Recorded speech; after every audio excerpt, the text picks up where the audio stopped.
Cerita ini bermula di tahun 2014 saat aku mulai pindah dari kota asalku.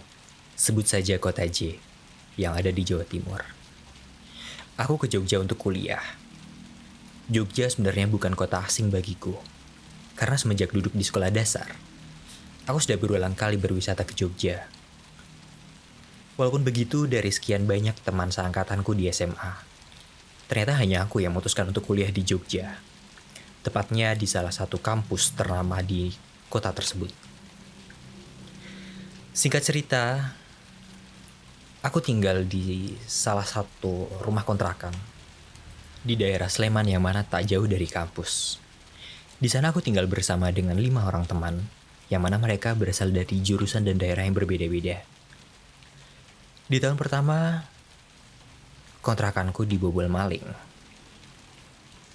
Bersamaan dengan habisnya masa sewa kontrakan, kita memutuskan untuk pindah karena kita merasa bahwa di lingkungan tersebut tidak aman lagi.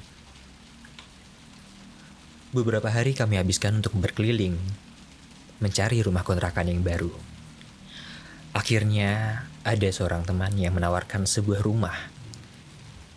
Sebuah rumah kontrakan di daerah kota yang tak jauh dari Tugu Jogja. Katanya sih rumahnya luas dan kamarnya lumayan banyak. Ditambah lagi dengan tersedianya dapur dan juga 2 kamar mandi. Dengan spesifikasi yang lumayan wah.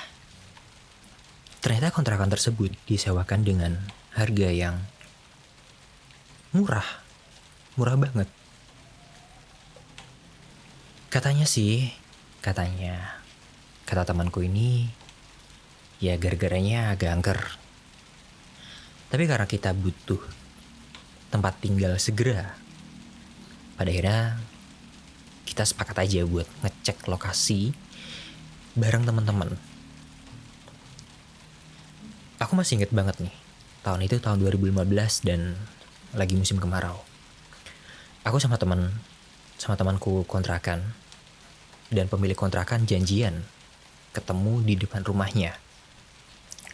Waktu itu WhatsApp belum sepopuler sekarang. Jadi pemilik kontrakan masih menggunakan SMS. Dan bisa dibayangin kan betapa susahnya menemukan rumah yang berada di dalam gang yang sempit. Kita bahkan sempat muter-muter hampir ada 1 jam buat menemukan kontrakan tersebut. Setelah beberapa kali salah jalan, kita akhirnya menemukan kontrakan tersebut.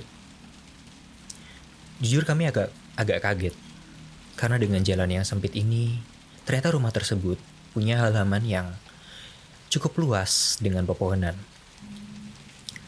Rumah itu sendiri terlihat seperti bangunan lawas yang sudah beberapa kali direnov.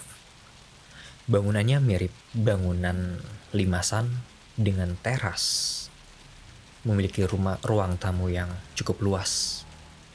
Mungkin cukuplah untuk kumpul ber-15.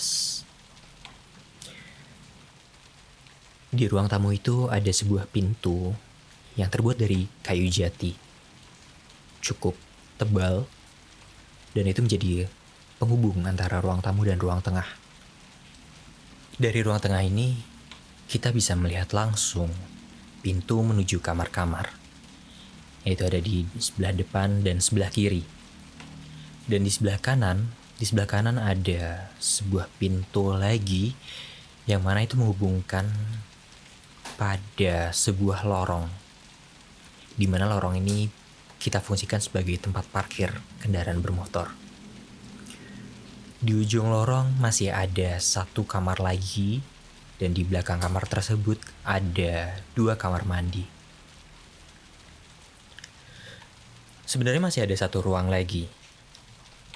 Ruang tersebut adalah ruang penyimpanan gamelan. Yang mana ruangan ini ada di ruang tamu. Jadi dari ruang tamu itu ada sebuah ruangan menjorok ke dalam, yang mana itu adalah ruang penyimpanan. Dan di dalam ruang penyimpanan itu ada banyak gamelan. Dan dari ruang tamu ini ada sejumlah foto-foto tua berupa potret keluarga zaman dulu.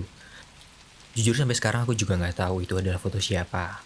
Tapi bisa dibayangkan bahwa fotonya masih foto yang jadul, hitam putih, dan beberapa juga berwarna seperti sepia. Dan pesan dari sang pemilik kontrakan adalah foto tersebut tidak boleh dicopot ataupun dipindahkan. Sebenarnya waktu pertama kali masuk, temanku yang nyaranin rumah tersebut sudah mewanti-wanti bahwa nantinya di kontrakan tersebut akan ada beberapa keganjilan.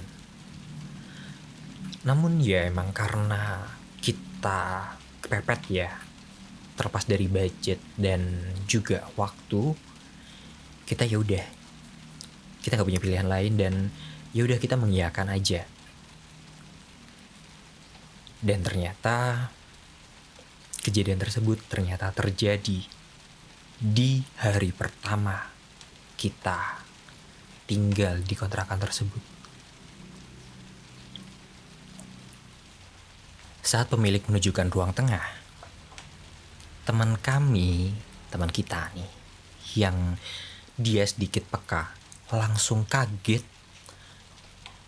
Pelan-pelan dia melangkah mundur sedikit demi sedikit. Sedangkan kami yang ngeliat dia kaget, jujur kita langsung ngerasa heran. Apakah serem itu? Di situ aku cuma mikir bahwa temanku ini lagi nakut-nakutin atau sok-sokan aja biar cerita seremnya dipercaya. Waktu kebuka dan aku masuk, rasanya aneh. Semacam ada rasa suhu yang agak dingin tapi juga panas. Jadi semacam apa ya? Ya hawa gak enak aja gitu loh rasanya. Spontan aku langsung ngerasa merinding.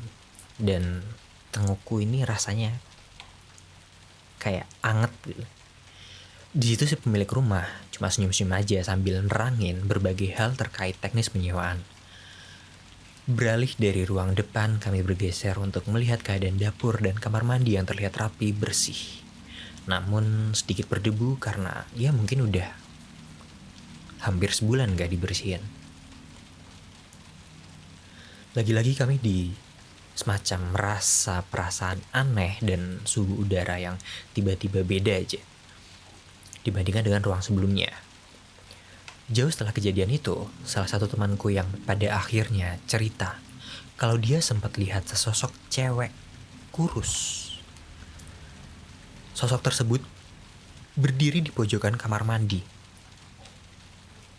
Jadi di belakang kamar yang ada di ujung lorong ini, itu di belakangnya ada kamar mandi, dan di pojokannya itu ada sosok perempuan kurus. Namun itu cuma sekelebat doang. Abis ngeliat-ngeliat, pada akhirnya kita memutuskan untuk membayar uang sewa selama setahun dan langsung pindah beberapa hari kemudian.